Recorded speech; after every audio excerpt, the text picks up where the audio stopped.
Hai semuanya, apa kabar? Selamat datang di Ayu Petring dan Matt.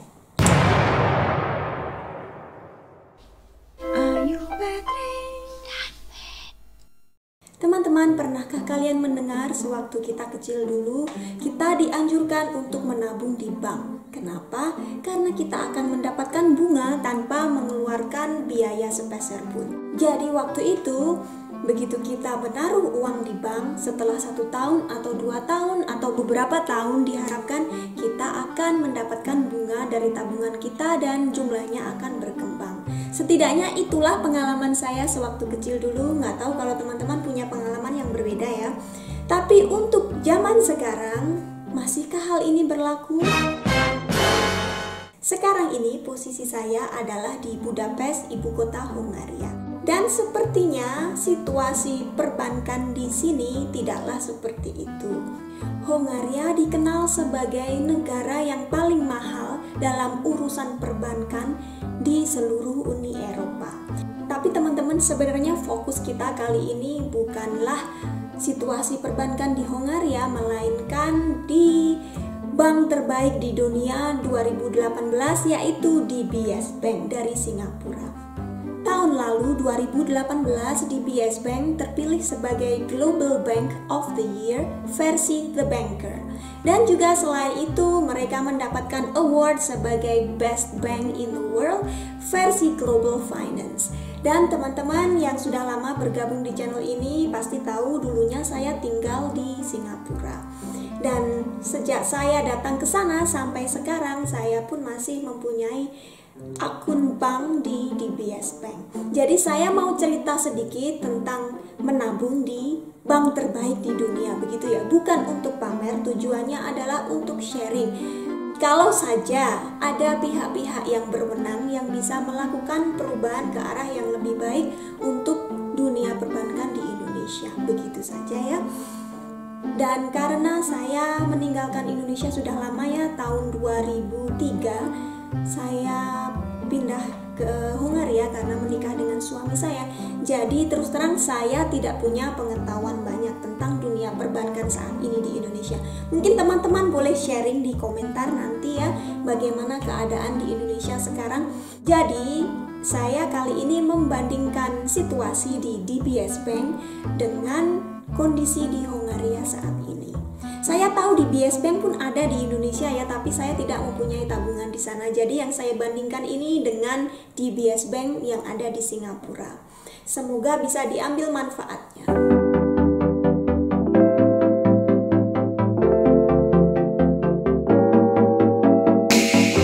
Jadi saya cerita dulu latar belakang di Hongaria ya, karena perbandingannya kan antara DBS Bank dengan bank-bank yang saya tahu di Hongaria. Saya nggak mau menyebut nama, ini secara umum saja. Saya tidak mau memburuk-burukkan nama salah satu bank ya. Tapi memang di Hongaria terkenal sebagai negara yang biaya perbankannya paling mahal di Uni Eropa. Padahal pendapatan penduduknya bukan yang paling tertinggi lah ya, jelas. Satu keuntungan untuk menabung di Hongaria, tidak peduli di bank manapun juga, kita boleh mengambil uang di ATM sampai 150.000 forin saja per bulan, yang kalau dirupiahkan menjadi sekitar 7,7 juta rupiah per bulan, maksimal 2 kali penarikan saja. Kalau kalian menarik 3 kali, yang ketiga harus membayar.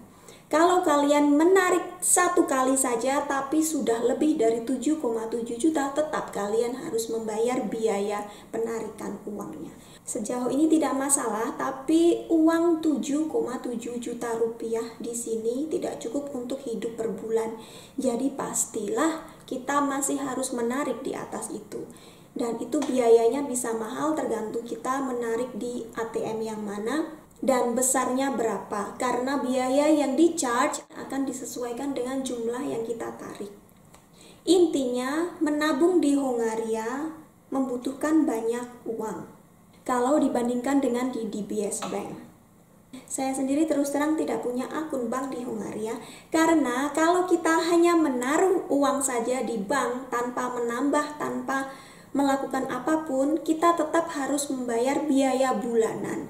Yang jadi akhirnya kalau dihitung, lama-kelamaan uang kita akan berkurang. Bagaimana dengan bunganya? Bunganya sangat sedikit lah, tidak bisa dihitung seperti waktu kita kecil ya. Uang ditinggal di bank lama-lama akan berkembang, kecuali kalau kita melakukan deposito tentu saja. Pokoknya di sini semua bayar. Kita membuka akun, kita membayar.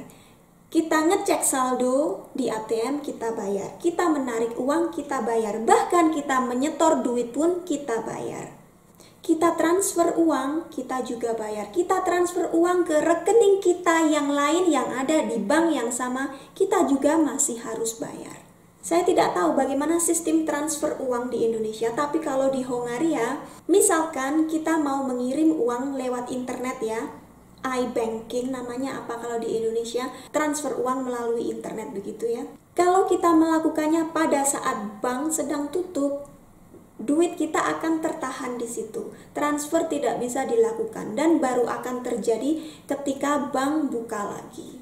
Jadi di Hongaria, transaksi apapun yang teman-teman lakukan di bank itu berbayar. Bahkan untuk menutup akun pun itu harus membayar dan biayanya tidak sedikit. Saya lupa ya karena tiap bank itu berbeda, tapi pokoknya lumayan banyak juga. Jadi situasinya agak berbeda dengan nabung di Singapura ya. Kebetulan kita masih tetap menyimpan akun bank kita di Singapura. Jadi sekarang kita lihat bagaimana menabung di DBS Bank.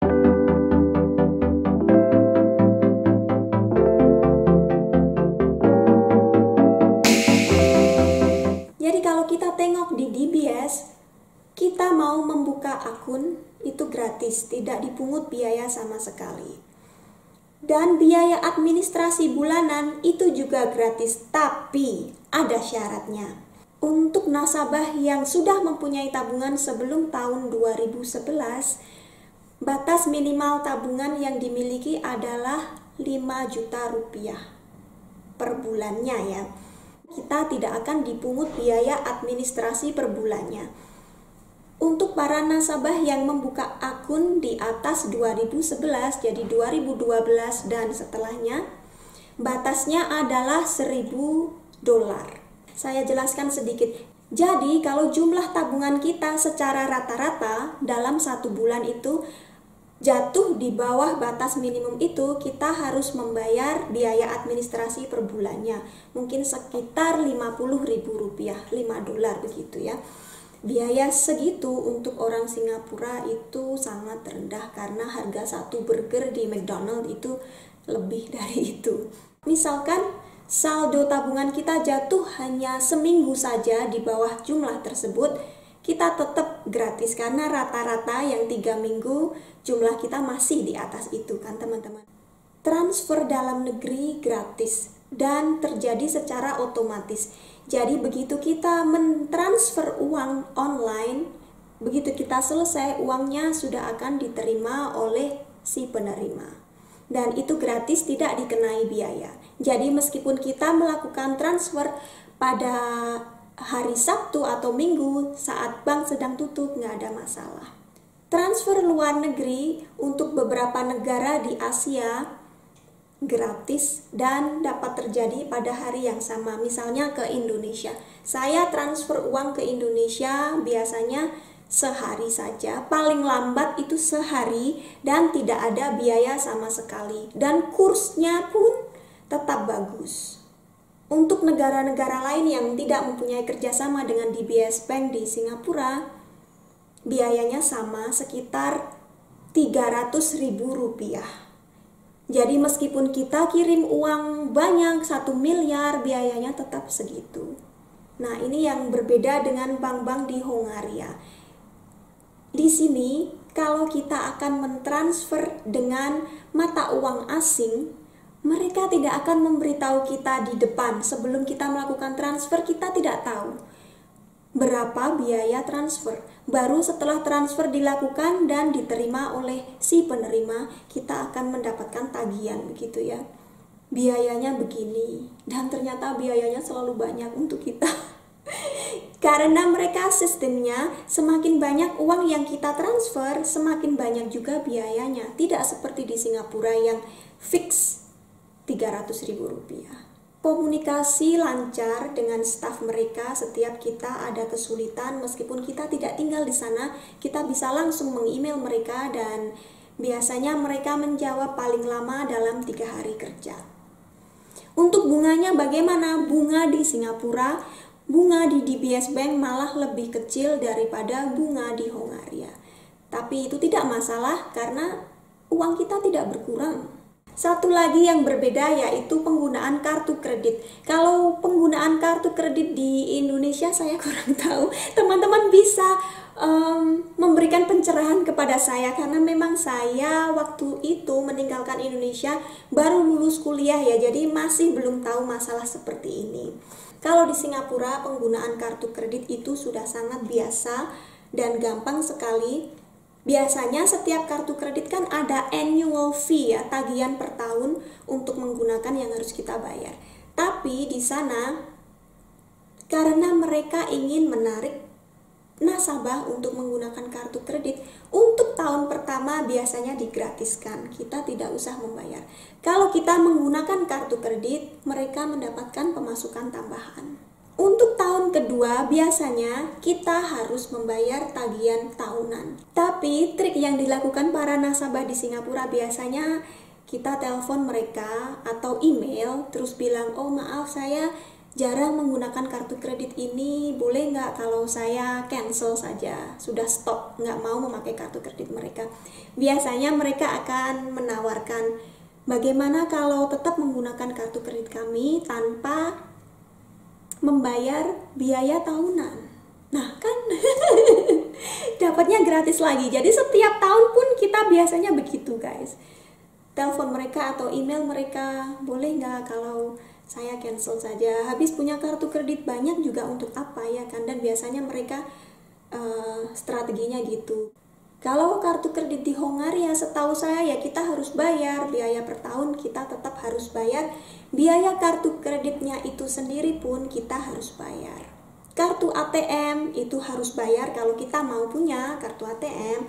Terus kita mau punya kartu kedua itu juga harus bayar. Kartu kredit kita hilang, kita pun harus bayar di sini. Kalau di Singapura kartu pertama hilang itu gratis. Kalau kita hilangkan kartu kedua itu baru bayar. Begitulah perbedaan cara menabung di sini dan di Singapura. Mungkin di bank-bank lain di sana juga begitu guys. Saya rasa tidak ada perbedaan yang begitu mencolok untuk para nasabah ya. Mungkin yang berbeda adalah sistem administrasi atau jumlah biayanya saja. Jadi begitu saja vlog kita kali ini, semoga bermanfaat. Kalau teman-teman suka tolong diklik like, subscribe, dan komen, dan loncengnya dibunyikan, jadi kalian akan mendapatkan notifikasi setiap kali kita mengupload video baru. Sampai bertemu di video berikutnya. Bye-bye.